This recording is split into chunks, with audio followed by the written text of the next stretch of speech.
Vamos à chamada super quarta. Ela terminou com a manutenção da taxa básica de juros aqui no Brasil e alta lá nos Estados Unidos. Reportagem de Adriana de Luca.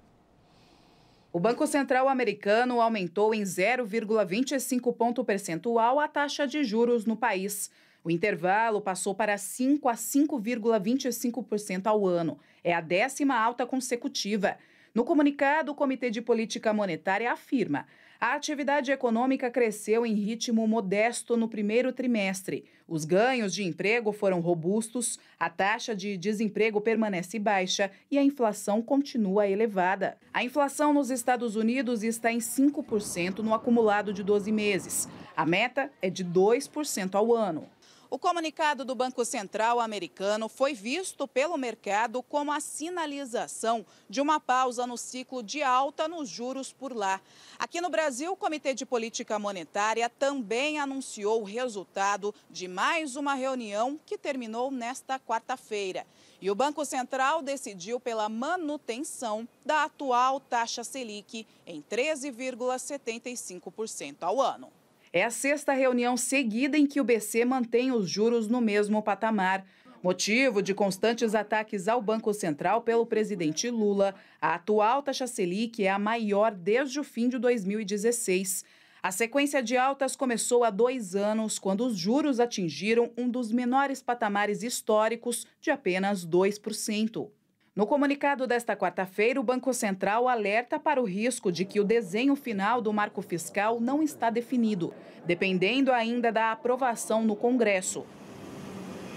Por outro lado, pontua que a desaceleração dos indicadores econômicos, com queda na oferta de crédito, favorecem a redução da inflação. O Copom termina sinalizando que o aperto monetário é o cenário menos provável, mas não vai hesitar em retomar o ciclo de ajuste caso o processo de desinflação não transcorra como esperado. Para este ex-diretor do Banco Central, é um recado do BC de que a tendência é de queda nos juros, mas que para isso o governo precisa estar atento à política fiscal. Desenhando um caminho para eventual queda de juros, mas sempre enfatizando não só as condições, mas o fato, como eles dizem nesse comunicado, né, que temos que ter paciência, né, que é um termo que eles usam. Os efeitos da política monetária sobre a inflação ainda precisam chegar de uma maneira mais forte sobre esse processo. A desinflação tem que se consolidar antes da queda de juros. Murilo, paciência e serenidade, nesse trecho aí que o Tony Volponi está citando. O governo tem? Bom, ele tem que ter, né? Porque não há outra solução, porque não se pode obrigar o Banco Central a baixar os juros na marra. Eu acho que até a decisão tomada é um voto de confiança de que a política fiscal poderá melhorar, apesar de existir ainda muitas dúvidas a respeito do que pode acontecer. Agora, é o fato, é aquilo que eu disse, o software tem que se adaptar ao hardware. O hardware hoje exige uma autonomia do Banco Central e temos que respeitar a autonomia do Banco Central. E quando se fala autonomia do Banco Central, é a autonomia de toda a instituição do Banco Central. Uma tomada de decisões no Copom não significa a vontade do diretor de política monetária ou a vontade do presidente do Banco Central, mas vem embasada numa série de estudos que vem lá de baixo dos departamentos técnicos que desembocam numa decisão que é colegiada. Então, esse processo não é um processo trivial, é um processo que leva em consideração muitos aspectos. Eles podem estar errados na avaliação, mas temos que respeitar a institucionalidade do processo. Eu acho que a decisão tomada sinaliza, enfim, talvez o fim do ciclo de aumento de juros no Brasil. Pode ser. Raquel, no comunicado, chama a atenção que o cenário de risco é para os dois lados. Eles consideram, os integrantes do Comitê de Política Monetária, que a gente tem um cenário de risco que não se pode cravar, que é o que vai acontecer em termos de desaceleração, portanto de desinflação, mas temos um cenário de risco de uma inflação permanente. O que sai dali como conclusão? William, o que me chamou a atenção, aí precisa sempre ler a linguagem do Copom. Quando ele prevê, se a Selic continuar estável, minha previsão de inflação para 2024 é de 2,9%. Isso é abaixo da meta. Uhum. O que ele está querendo dizer? Eu vou cortar juro. Calma. Eu vou cortar juro. Eu estou prevendo que com essa Selic, a inflação no ano que vem vai ficar abaixo da meta. Então, eu vou ter a condição em algum momento de cortar os juros. Só não vai ser agora. Se o governo não alterar a meta de inflação, parar de falar tanto, as expectativas baixarem um pouquinho, porque o grande problema do Banco Central hoje é que as expectativas estão muito altas, porque o mercado está inseguro. Então, a situação acalmando, vai vir um corte de juros. Talvez não seja agora, talvez seja em agosto, mas está claro ali nas estimativas. É só preciso o governo ter um pouquinho de paciência. E serenidade, como diz o Banco Central. Daniel me pedindo a palavra, é sua, Daniel. Outro ponto em que o comunicado me pareceu mais ameno. No penúltimo comunicado do Copom, havia menção a elevadas incertezas fiscais. Linguagem mudou, no último comunicado passou para só incertezas fiscais. Hoje o que a gente teve foi uma menção de que o arcabouço fiscal apresentado pelo governo, mesmo sem a tramitação no Congresso, reduz as incertezas fiscais. Também manda um sinalzinho.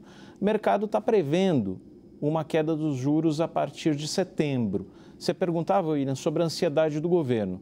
Tem gente que está doida aqui em Brasília, doida no Palácio do Planalto, para discutir uma mudança na meta de inflação.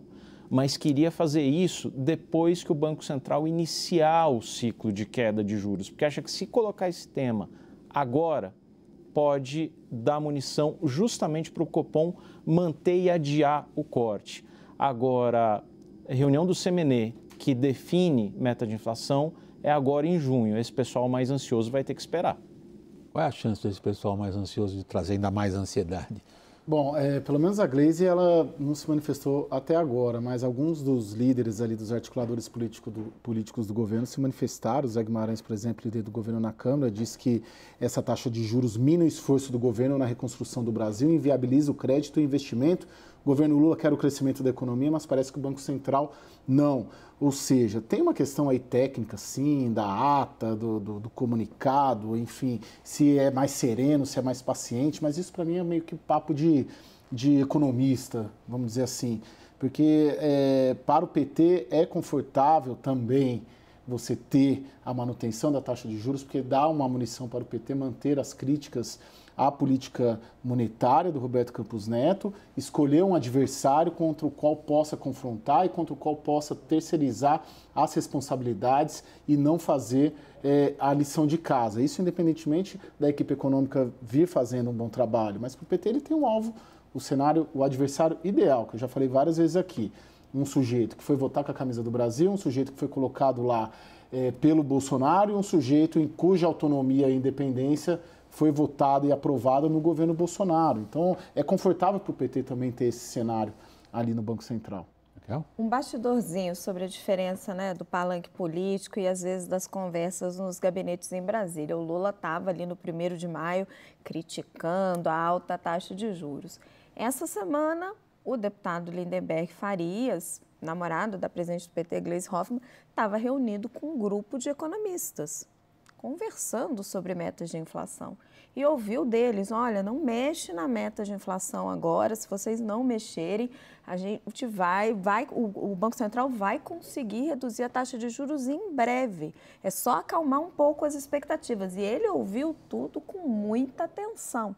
O pessoal saiu bem impressionado, achou que a conversa foi muito cordata. Então, a diferença do palanque para a diferença da conversa dentro do gabinete. Agora, o que está realmente atiçando a minha curiosidade é quais vão ser os diretores do Banco Central, principalmente o diretor de política monetária, que deve sair em breve, William. Nessa semana, talvez comecinho da próxima. Vem mais alinhado ao mercado? Vem mais alinhado ao governo? Alguma antecipação, Murilo? Não, eu acho que o nome virá não será um nome antagônico ao mercado. Pode não ser o nome dos sonhos do mercado, mas sim, não será um nome agressivo em relação ao mercado. Até porque a equipe econômica está empenhada em construir um ambiente de previsibilidade e de credibilidade e enfrenta o desafio lógico de tentar aquecer a economia, enfrentar a questão fiscal e, ao mesmo tempo, lidar com o fogo amigo. Daniel, por favor, o Daniel está me pedindo a palavra. Diga, Daniel. William, é curioso nesse ponto de quem serão os novos diretores do Banco Central, especialmente o diretor de política monetária, porque isso ilustra, para mim, a diferença do Lula de 2023 para o Lula de 2003, ou se você quiser, de um pouquinho depois, 2006, 2008. Aquele Lula lá de trás pedia para o Márcio Tomás Bastos uma sugestão de quem devia ser o ministro do Supremo, perguntava ali para a CUT ou para o sindicato ligado ao PT nos estados uma referência para indicação e dependia muito ali do Palocci ou das referências dele na economia para indicar, digamos, um diretor do Banco Central. O Lula de 2023 está fazendo questão de fazer uma sabatina pessoal reservada no Palácio do Planalto com quem, afinal de contas, ele escolher. Isso demonstra que ele está ouvindo menos as pessoas, ele está ouvindo mais a si mesmo. E tem 4 nomes lá, né? Rodolfo Frois, Marcelo Negro, Igor Rocha e Paulo Gala. Igor Rocha, inclusive, trabalha aqui na Fiesp, atravessando. Dizem que essa lista que está lá no Palácio do Planalto tem 5 nomes. Eu não consegui identificar o 5º nome, mas esses 4 nomes me confirmaram que são nomes que estão, sim, no gabinete presidencial.